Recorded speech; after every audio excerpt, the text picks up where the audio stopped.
I want to show you real quickly how you can put on a French snap. You could do a French snap or any other kind of snap you want to use. I like the French snap. Let me get one that is working nicely. I wish they were in stainless steel. I looked into making them, but it's just way prohibitive. But again, this is a dog snap, and if there's any problem, it's, you know, if that bird's baiting wildly, it could get a toe in there. Anything can happen when you're working with a live bird. But so we're gonna put one on, and this allows you to hook up that bird. And I've actually put it on the Jess slit and not had them pull out from a baiting bird. And when you're holding, when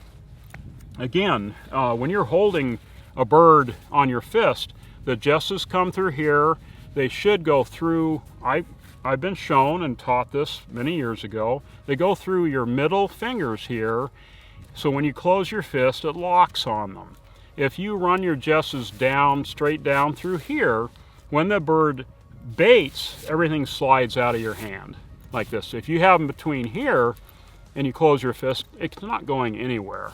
And so I teach all of my apprentices this technique, and also wrapping your leash around here. So if you fall face down the mud or you trip, more often than not, you're not going to lose your bird when you open your hand. It's wrapped up and locked. So that's just another tidbit. So here's a French snap connected. I put them on all my gauntlets. Here's a piece of kangaroo leather. It's been oiled. I always like to oil my leather with maybe Jess grease or one of these others, making it last longer. We've got a brand new gauntlet here that you just purchased from Northwoods. They have all these, they have kangaroo and elk and cowhide, and goat. So this is longer than you would need, but say about a foot is what you're going to need. And I'm going to use these scissors and let's see, I'm going to cut off the fresh tip there. I'm going to make a little point, and then I'm going to take these hole punches, which every falconer, or I'd say every person on earth should own. Every falconer, rehab, and I'm going to punch a hole in the end. What that does is keeps the leather from ripping as easily. If you just have a slit, it will rip out faster. We've got a X-Acto blade. Nobody should be alone with one of these on earth.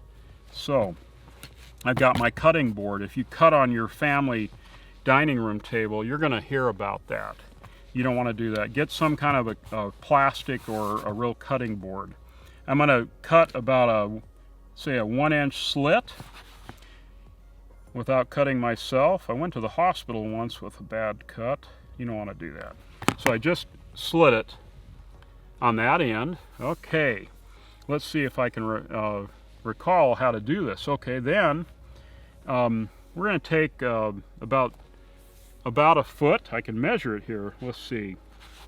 If I go down here, foot's too long. I'm going to go 8 inches, because I don't want that bird baiting and coming up through that loop. So I just cut it. I'm going to point it again. You're going to be real professional about it. I'm going to pop a little hole in there to keep it from ripping out. I'm going to put it on my cutting board and cut a 1-inch slit in there. I'm almost done. You're almost done. 1-inch slit. Always point that. It's like a gun away from you. I have many scars on my hand. I should show them to you. So there's the slit on both ends. This is, I made it 8 inches long, and I think that's plenty for what we're doing. I'm going to put that, I take it, put it through the D-ring, and I just put the other end through that slit, pull it up tight, very simple. And then I'm going to put this on. So I take the French snap and I go through it, through the bottom ring, like that. And I come up, and then I stick the head of the snap through that 1-inch slit and carefully work it down all the way down. It's just kind of like a Jess. And there it is. There's the installation of your French snap, and you can pre-oil it. You probably should. And then you've got about 8 inches of cord here. It'd be difficult for a fairly large bird to get its head through here, and it's long enough to reach any part of the bird, whether it's a swivel here or an anklet up here. And so that's what I like about the French snap. Looks cool too. If you don't have this, and you're not a great falconer, I don't know. But it's a safety thing, and we're into safety and enjoyment of the sport of and art of falconry, and making sure we don't lose our birds, you know, prematurely before they'll come back to us. And thank you again, and I am Brad Wood at Northwoods Falconry.